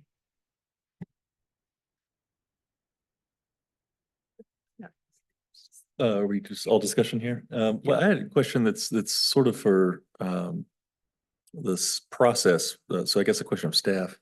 The rezoning just gives sort of like a by right rezoning, like it's just a straight up rezoning request. But then does this map that we're looking at, the conceptual grading and utilities, attach to that, or is this just sort of what does this bind future building and rezoning in any way? I'm sorry, does this bind future building and site plans in any way, or is it just a rezoning proposal? It's a rezoning proposal that includes proffers that make a commitment to this as a concept plan. Okay, And it is in general accord. This sheet is not the one that is the binding. Yeah, it's you the know, earlier sheet that It's the- just had all the speckles and just like buildings and then not buildings. orange, gray. Yeah, fronting, it showed you the frontage. Yeah. On the roads and Sure. the rectangle in the middle, and that's the only thing that's proffered as the Right. plan. With an It's not interconnection this. to the north and to the Right. west. Yeah. And the one that, and what I'm hearing from some of you all is that the green space, the sort of recreational zones, it would be nice if those could be consolidated instead of just a big fat orange blob in the middle.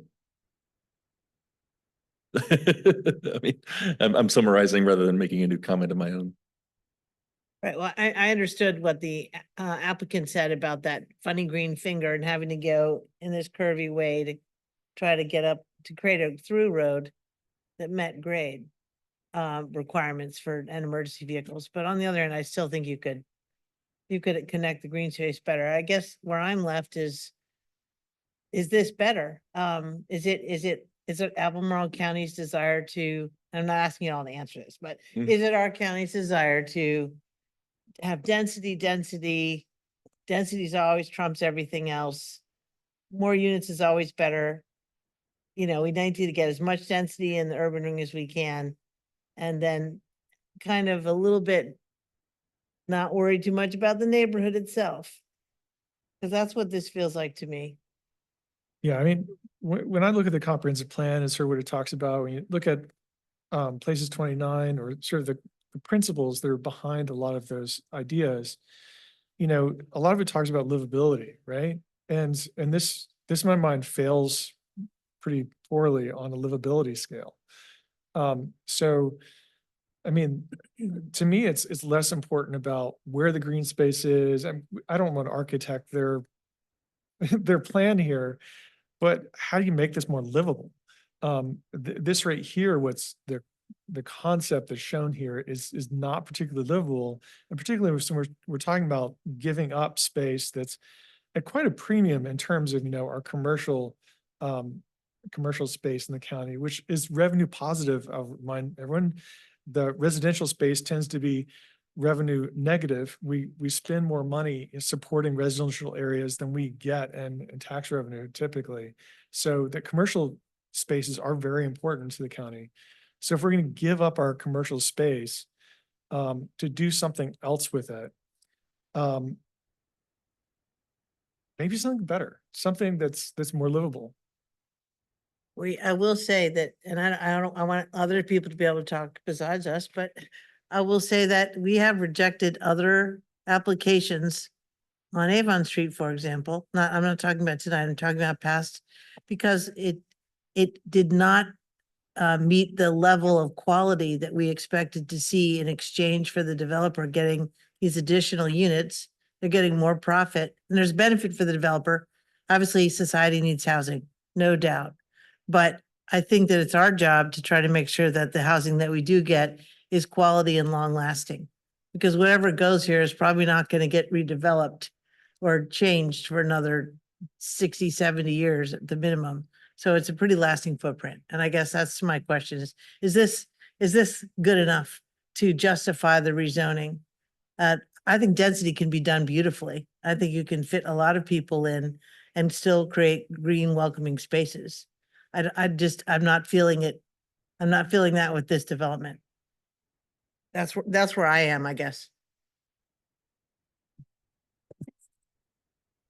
Yeah, I'm certainly happy to weigh in. First, I want to, I guess, just applaud the proposal, at least for the respect, but we have respect for the attempt to design on such a topographically challenging site. I think the part that concerns me is that designing to the general accord of the concept plan has been put forth. And I have the same questions. That's why I've asked, the applicant to kind of share about, the community and whether or not we can get more green space. And I think the way it's shown right now, I think there's a really big missed opportunity to do that, as well as, I guess right now the priority seems to be circulation and asphalt versus livability. Right. And that's the part I truly question. So this is a tough one for me. So I've got a few thoughts and comments on this. Echoing Commissioner Claiborne, I think, it's a good attempt to put a design on a small, weird, challenging site. And, that's kind of what we have mostly left because we Right. haven't expanded the development area at all. And we've got more people moving in. We need homes for people. And trying to find a way to do that on these small, weird little sites is going to be limited in scope. So we're kind of trimming around the edges when there's a need for a big housing push, and we have, so that's a big comprehensive plan conversation. I'm also not sure market alone is going to do it. I think we need to fire every arrow in the quiver we've got, but that's another story for another day. I do think the site is ripe for some robust infill development. It's near schools, it's near groceries, it's near public transit, it's near all the semi-urban amenities. We all agree on that. And I'm not, I think Commissioner Murray and I might disagree just a little bit, just given how the rest of this road has developed. I'm not terribly tied to it being used for commercial and light industrial, even though I also do agree that we have scant few of those options for businesses and to go in and operate. Dense housing, I think, does tend to pay more for itself than single family homes. I mean, undoubtedly, single family homes don't pay for themselves in infrastructure, but that's, we'll talk about that after meeting.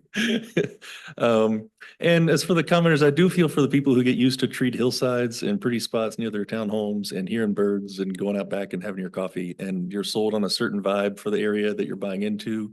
And then there's a proposal for a bunch of houses behind you.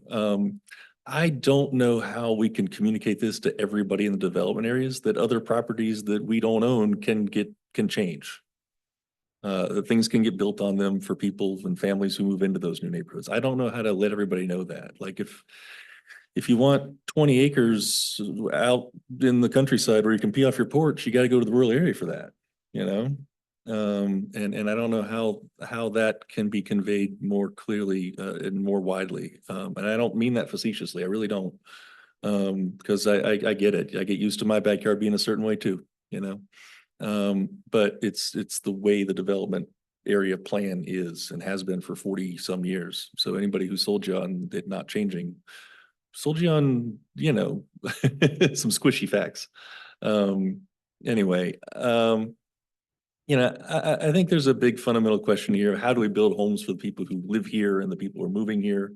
And when it comes to this one parcel, it does, I mean, I don't have a problem with the density. I don't have a problem with over-unders. It is an odd design, and I do wish it was one that included more possibility for kind of like community space and community green space in a way that's not super duper present here. But I don't know if that's enough for me to say, no, I oppose it, but I think it could be improved in a site plan design. Where I'm at. Right. I think one of the things about this though is that there's a lot of design consideration, there's a lot could be given on. I mean, in terms of the county parking requirements, I don't care if they meet the county parking requirements. If they want to put a whole lot less parking, I'm great with that. If they wanted to make some of the buildings a little higher, I'd be great with that. Yeah. If they, if for some reason relegated parking was an issue because of the site constraints, I would give on that. I think, the question for me at the end of the day is, how do we make this more livable? And I just feel that there could be something to be done here, whether it's improving the green space, adding some commercial features that residents could actually benefit from. There's any number of ways that this could be a more livable design than it is. It just doesn't, for me, meet that bar.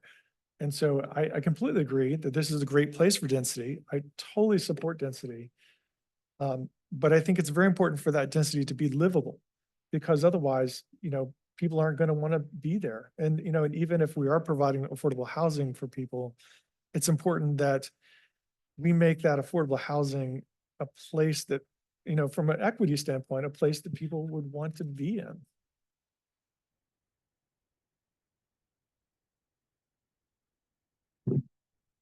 Additional comments? So I'm going to try to summarize what I've heard here, and I agree with a lot of my colleagues' comments, particularly with taking advantage of some commercial in this site.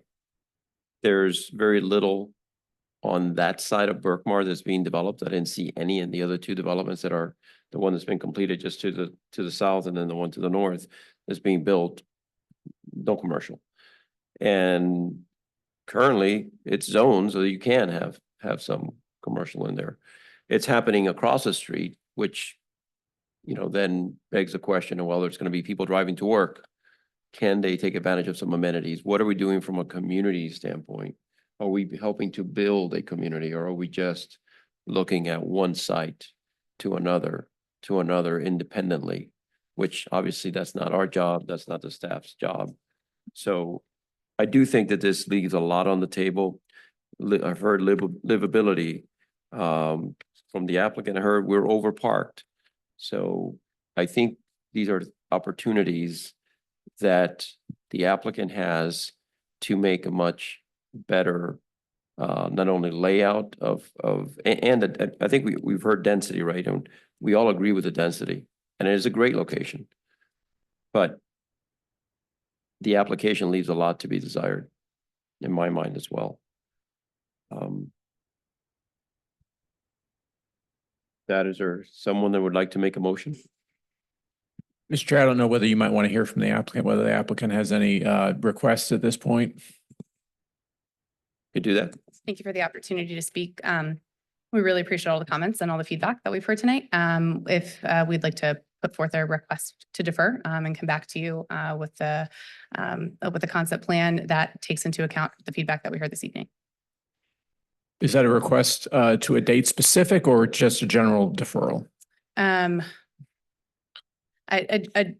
general deferral. I know that we'll have some back and forth with staff, but we would hope to be back before you in a few months, hopefully. Thank you. So if the commission is interested, that would require a motion from a commissioner. Commissioners? Do we hear a motion? Not my district. I was going to move to accept the deferral to a future planning commission date. Second. Discussion. If to And discussion?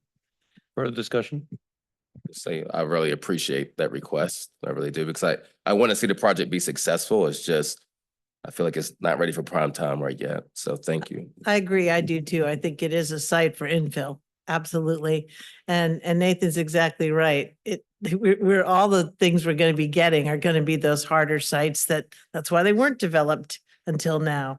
And so they're all going to come with these difficulties. But even so, I think more attention to better design, human scale connectivity. I think we can come up with something great. I know the applicant has the chops to do it. So I really look forward to seeing what they would bring back. And a point of oh, so sorry. I would second that. And I appreciate the deferral as well. I think one, they're seem to be listening to the comments, and I do think that there's a lot of opportunities here, not letting the grading, which huge challenge. I understand that. But the grading is driving everything in this layout. So Just a point of clarification on the motion. That did I hear that correctly? To a date not specific, correct? Given that no date was specifically requested, that's correct. Okay, thank you. yeah, we didn't hear a date. You ready? Yes. Okay, Ms. Firehawk, Aye. Mr. Carazana, Aye. Mr. Claiborne, Aye. Mr. Murray, Aye. Mr. Moore. Aye. Thank you. Right. So the item is deferred. Okay, so that's deferred.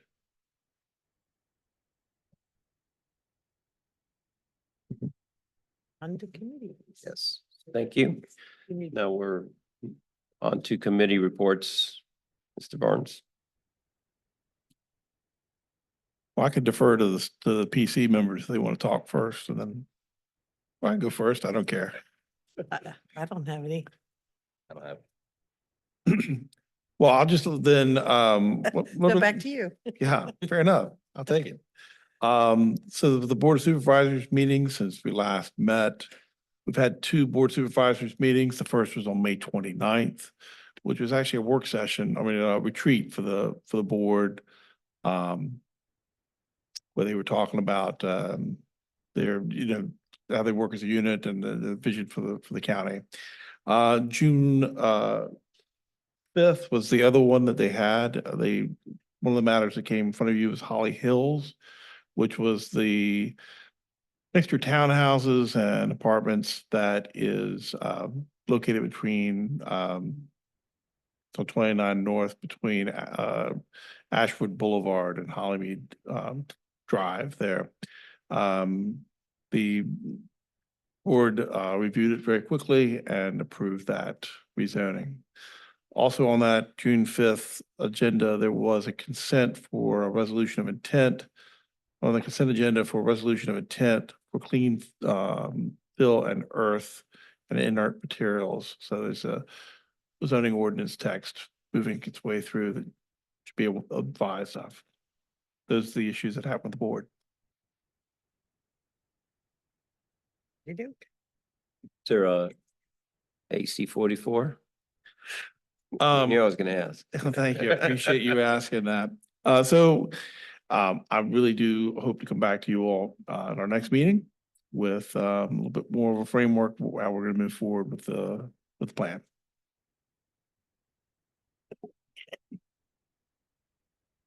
All right, thank you. New business? Does anybody have any committee reports? Did I miss that? There was no committee reports. There were no committee. The Okay. committees No met, committee reports. so there was nothing to say. Sorry, I missed that. I'm sorry. Sure. No new business? I never know what the difference is Old between business, old and new. Old and new? It's an old problem, it's a Did new. we have idea, something that we it's didn't resolve last time that we want to bring up a again? endless list of that. So I'll bring up an old business Okay. that Barnes and I had a brief discussion, and as they're working through this AC 44, and obviously there is some impact on the schedule here where we're going to be doing a lot of work through the summer. How they bring it back to us and want to make sure that we don't lose some of the cadence that we had and how we were coming back in certain moments that we did a lot of work before you got here. There was a lot of work. Yeah, there's nobody else left here. Before you got here, there was a lot of conversations about how to make sure that we establish that proper cadence of review with the committee. And so want to make sure that that doesn't get lost as we revisit the schedule and the process. And I appreciate, again, when the discussion we were having is make sure that you all have adequate time to review materials and that your agenda isn't so full with a really wide breadth of information that you don't have adequate time to talk about it. Right. We're talking. with the planning commission. I remember one where we had to look at three major comp plan sections in supposedly one workshop, and that was insane. I brought that up Right. in our call okay. that we were just getting bombarded with three major issues. There was no way that we can possibly get. Right, we ended up deferring them anyway, so it didn't. Yes. Point well taken. Thank you. Mr. Chairman, I do have one question on old business, and Mr. Barnes, we can get an answer next time. I don't want to catch you off guard, but the zoning ordinance, I think that work is being done by Berkeley Group. We hadn't seen that in a while, so I was just curious when that might be coming forth, but if you don't feel pressured to answer Go ahead. tonight. Bring it on, because I got. Bring it on. I got an answer for you. Yeah, no, we're coming back. So the zoning ordinance, a bigger picture, a lot of what's going to come out of your new zoning ordinance is going to be driven a lot by the comprehensive plan. What kind of Right, districts do right, we need and changes to land use? Yeah. But the staff has been working on some of the more administrative stuff, nonconformities. I think they brought that to your work session a while back. They're bringing that back to you for final work session. Our next meeting, we're actually meeting at 4 o'clock to talk about that. So please be sure to realize you have a 4 o'clock agenda item at our next meeting, and we'll be talking about that. I was about to ask what Thank was you, going to sir. happen at the 4 o'clock. So That's really- since you brought that up, then I would also like to ask about the solar ordinance. Oh, well, I can tell you, we actually had a really great meeting last week on Thursday. We put the solar ordinance out there, received a lot of comments. And interestingly enough, a lot of the comments were kind of like, a lot of people sort of more on the environmental side of things. It's sort of like the YIMBY group who wants solar everywhere and under no regulations and sort of a, NIMBY's too strong a word, but people who were concerned about lots of other environmental issues, soils and stuff like that. So we decided to have like a meeting of these two groups, which we had on Thursday, invited 6 or 7 different groups. It was everybody from Piedmont Environmental Council, I think Sierra Club, well, not Sierra Club, but Southern Environmental Law Center was invited, didn't come, but It was Farm Bureau, C3 was there. We had UVA professor who's pretty well respected for her work on solar, and somebody else I'm forgetting right The now. Department of Forestry participate? Department of Forestry was not there. Okay. I know they have a lot of concerns about loss of forest land to solar panels. Sure. And so, what was great about this thing is we had a bunch of folks, it was facilitated. Bill Fritz and I were sort of worked, we were sort of responding a little bit to the concerns that were in that, that we picked up from the public outreach. Wide diversity of opinions. The idea behind this was to try and bring these groups in to see where we could find common ground. And that was a great facilitated effort done by our Cape department. They did a great job of having these folks in the same room talking. We went from 2 to 5 o'clock. I had to kick people out. They wanted to keep talking, but it was some, I think a really good consensus came out of that discussion. So we hope to, I don't have the answer for you today. I'm pushing Bill to try and get revised schedule ASAP. I would assume September, August timeframe will have a revised ordinance. And we made a promise to the folks in the room that we would release that with at least 2.5 weeks of review. It's supposed to, like, normally we, be released with the planning commission. So we'll give it to them a little bit ahead of time and let them review it. And then we'll come back to you for, consideration. Will we get a copy of those comments? A copy of all the comments that I were don't, made. I don't mean Yeah. like every sentence everyone said, but just some kind of summary of what you heard. And I would be very interested to kind of know what the issues were, and then how some of the consensus points. Okay, we can do that. I can So- talk off the cuff right now, but it might be dangerous. No, I understand. I mean later. I didn't bring this up in our committee reports because the Natural Heritage Committee is not, I'm not a representative of the Planning Commission on the Natural Heritage Committee. Because we don't have an official representative anymore. But in the Natural Heritage Committee, the solar ordinance did come up. And there's consensus that the 21 acre, the proposal of 21 acre by right solar was problematic. And one of the other things that was brought up, there's strong consensus too, that there should be avoidance areas. And because in the currently in the biodiversity action plan, we do have areas that are designated as high quality biodiversity areas of large forest blocks, and also special sites that we know contain special resources, and that those should be explicitly avoidance areas in respect to the. I agree. And so that's something that I think that would make that ordinance a lot better is inclusion of those avoidance areas. They were actually represented at the forum the other day. There was a representative, I'm blanking on the woman's name, who was there. Yes, Commissioner Murray is sort of illustrated one of the. So essentially our attack on this is to try and to look at this as a land use issue. Oftentimes solar is couched in sort of how many megawatts are being generated by the site. So we're looking at the land use area and looking about impacts to associated properties and trying to create something that is some surety for those people who want to develop a solar field, to sort of understand what hurdles they're going to face. We're welcome to add other defining components. You guys referenced a couple, but I think the idea was in the rural area, what is when something doesn't become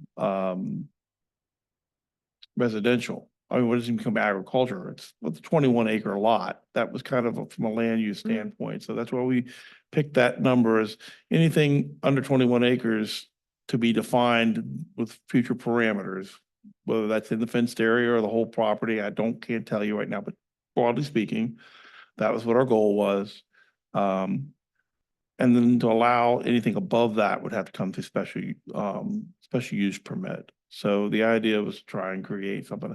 I'm getting ahead of myself, being dragged into this. I know, we don't conversation. have to get into all this tonight necessarily, but like he's referring, there's a lot of work done to model the highest value habitats, and there's certain corridors and connectivity points that if you, that particular 21 acres might block a major wildlife corridor and cut it off in that location, whereas like the farm next door would be fine and still close enough to the grid to move the power around.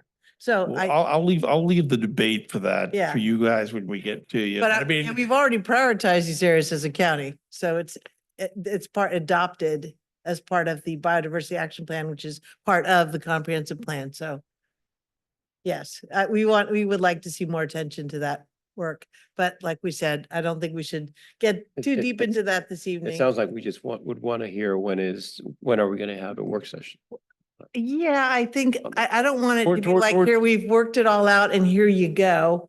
And then you Right. come back and say, well, wait, what That's about these other major Right. issues? Yeah, that's exactly the point. Have a work session before we have a Please. final plan that's like, here you go. and I think, what we were really trying to do is find consensus on as many issues as we could. Ahead of time. No, appreciate I it. think there will be continuing to be some, and then the question will be at that level, by right, special use permit, which ones you're trying to avoid, size of area, things like that. So we will be bringing that back to you hopefully September timeframe. And I did bring it up because I get asked a lot by my constituents, and not just because of Secretary Sands Road. Yeah. There's, I have the largest district and it's very rural. So there's a lot of potential for solar there. So I'm getting stopped all the time and asked about it. So I just wanted to be able to say something. I won't like draw a line in the sand and say it's exactly on September 7th or whatever, don't worry. about Cheers. it. Thank you. Okay. Commissioner Claiborne, I think you had Sure. Thank you, Mr. Chair. Just one final question for Mr. Barnes before we adjourn. I'm curious, have there been any projects submitted for review that fall under that new housing policy of 20%? Everything we get right now is kind of grandfathered in. Yeah. Just curious, have you seen any come in that fit the new housing policy yet, or? We've had several pre-applications on ones that would. Okay, cool. So, thank you.